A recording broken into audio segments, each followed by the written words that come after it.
It is the greatest dilemma in dating, especially if you are a swinging bachelor or one of those girl power independent women. The thing about relationships, do you then have to give up your independence to be with a partner? So now in today's video, I'm going to be talking about 3 very specific profiles of people that I think struggle the most with this. And it's a great dilemma because if you think about it, it's quite easy for somebody to just be single. But then what are some of the specific problems that come up if you have any of these 3 profiles? And the first is called the teacher. So for the teacher, if you have this profile, you're very afraid that if you're in a relationship, you're going to have to succumb to someone else's beliefs, that you're going to have to pretend like you're stupid or something, and then somebody else is smarter than you. So that's the teacher profile. Now the second profile is known as the bohemian.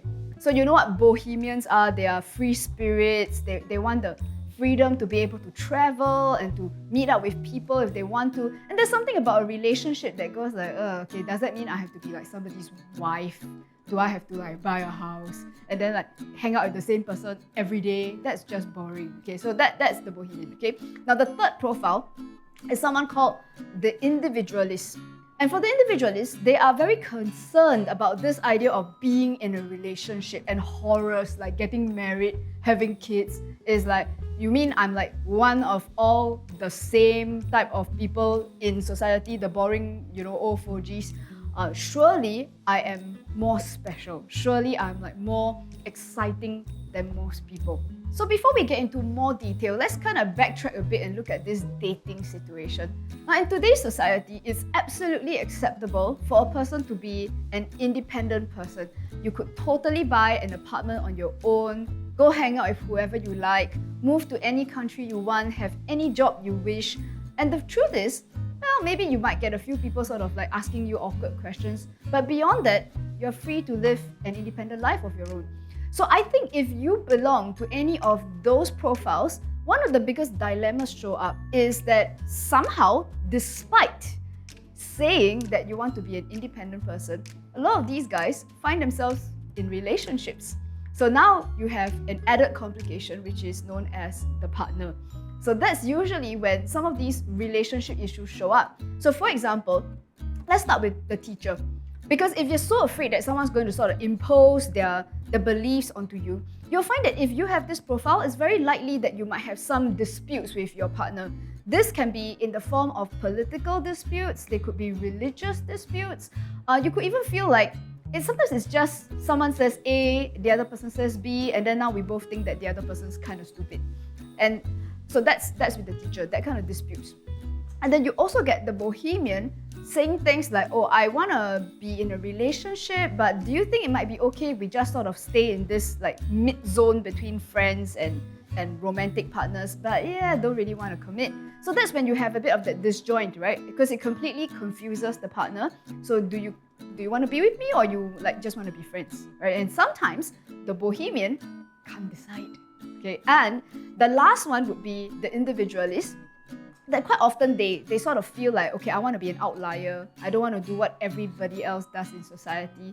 But you see, the complicated thing is that sometimes you have a partner who just wants to go to that same boring restaurant that everybody wants to go to.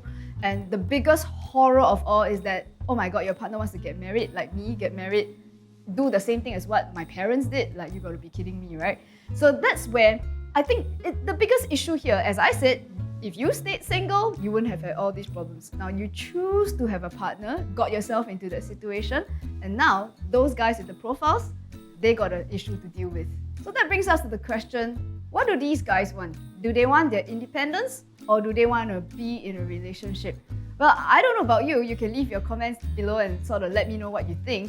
But personally, I think that maybe they don't really want that independence that much.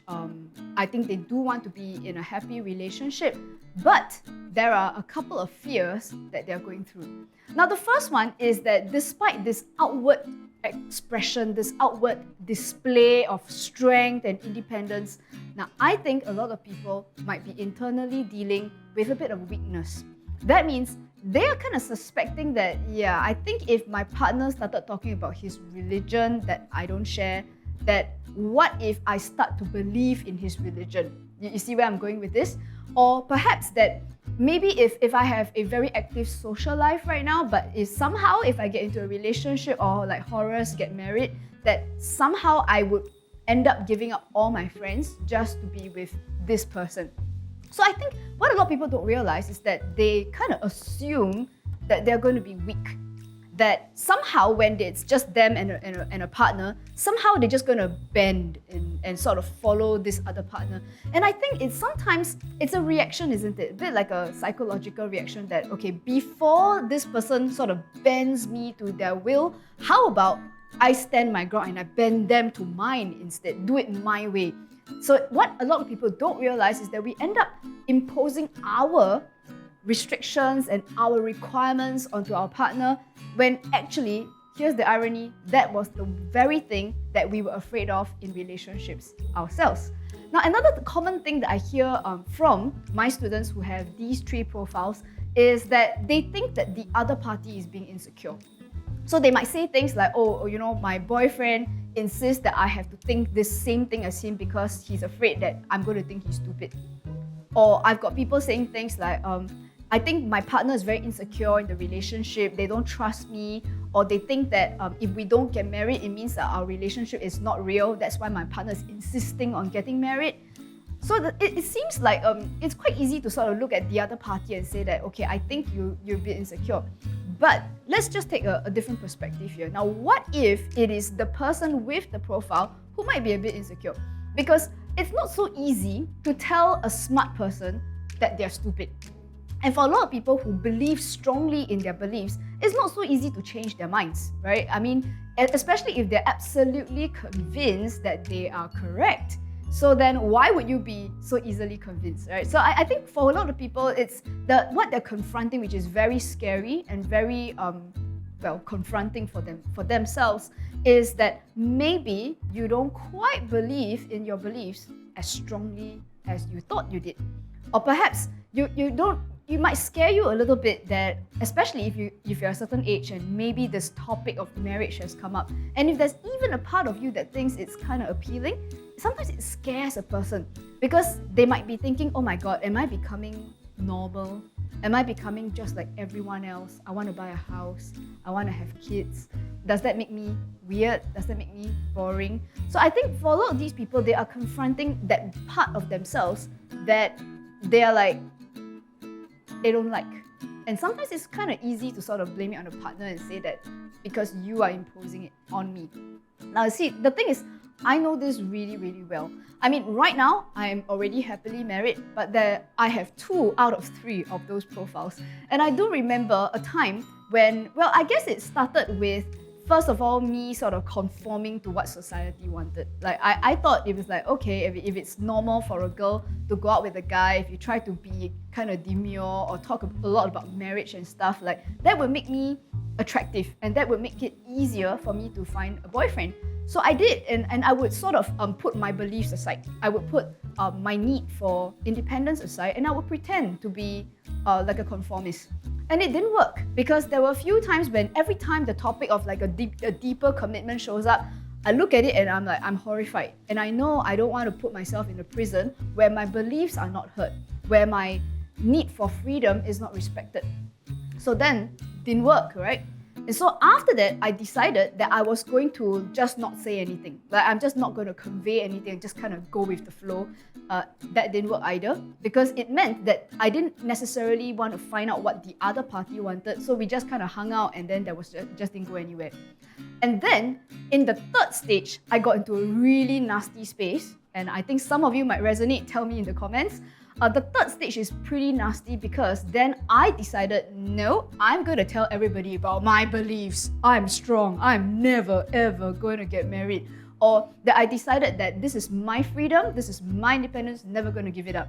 But you see, like most of the people I talked about just now didn't stop me from getting into relationships with guys, and then all those problems will start resurfacing, right? And so this doesn't just happen to me or you, it happens to like millions of people worldwide.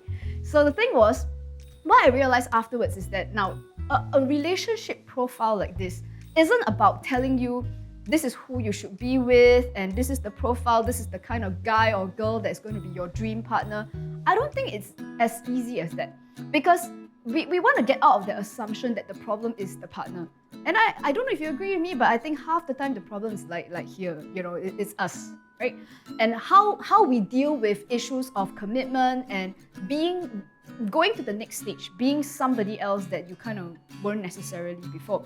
So the thing is, what I discovered was it's a real challenge to be able to convey and to explain to people, well, this is what I believe in a really calm way.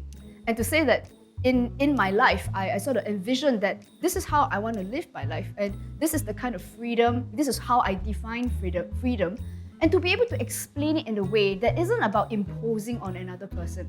And this is where the magic shows up, right? Because if you look at a lot of the healthy relationships around you, a lot of it is about sort of explaining to the other party, well, here's what you want, and then pausing and allowing the other person then to explain to you, well, here's what they want.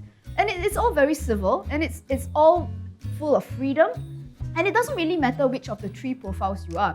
Because I found that if you belong to the teacher profile, what becomes very powerful is for you to sort of express your beliefs and allow the partner to do their beliefs and to pursue whatever they define as their growth.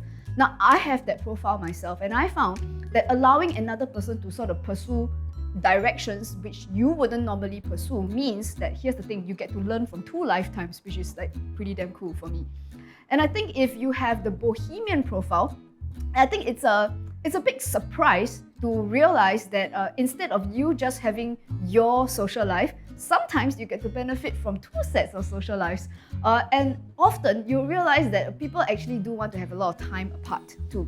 It's pretty boring if people sort of hang out with each other 24/7. So while you have your social life, well, you'll find that actually most partners aren't really that interested in keeping you locked in a cage somewhere. And with the last one, the individualist profile, I think we tend to think of, well, maybe it's my fault because I named it the individualist, but it doesn't mean that you have to play this game solo. Because ultimately, my experience is that very few people really want to fit themselves into that tiny little box that we call society's demands. The truth is, by and large, most people want to sort of define themselves away from, that box, right? So I think it's quite fun actually to have 2 people sort of explain in very civil terms, well, here's where I want to be normal, and here's where I'm thinking we could try an alternative thing. And when 2 people sort of merge their ideas together, it's pretty fun to decide how you want to be outliers. And just as a bit of a bonus, the truth is, if you want to be special, the fact is you kind of need to hang out with other boring people so that you get to be special. I mean, just saying, right? So if as a couple, if you decide that there are a few ways in which you want to sort of march to your own drumbeat, I think that's pretty cool. So that means you can be an individualist and still be in a partnership. Now, when we're dealing with relationship concerns, one thing that tends to come up is that we are focusing on the specific issue at hand, which is how do we get past this relationship commitment problem, or how do we pick the right partner? But I think what we find really useful about psychological astrology is that it brings us back into the psychology of certain patterns that keep repeating themselves over and over again. And I think unless people are conscious of these patterns, you'll find that it's very hard to break out of them. So the beautiful thing about PA, or what we know as psychological astrology, is to be able to take a very different perspective.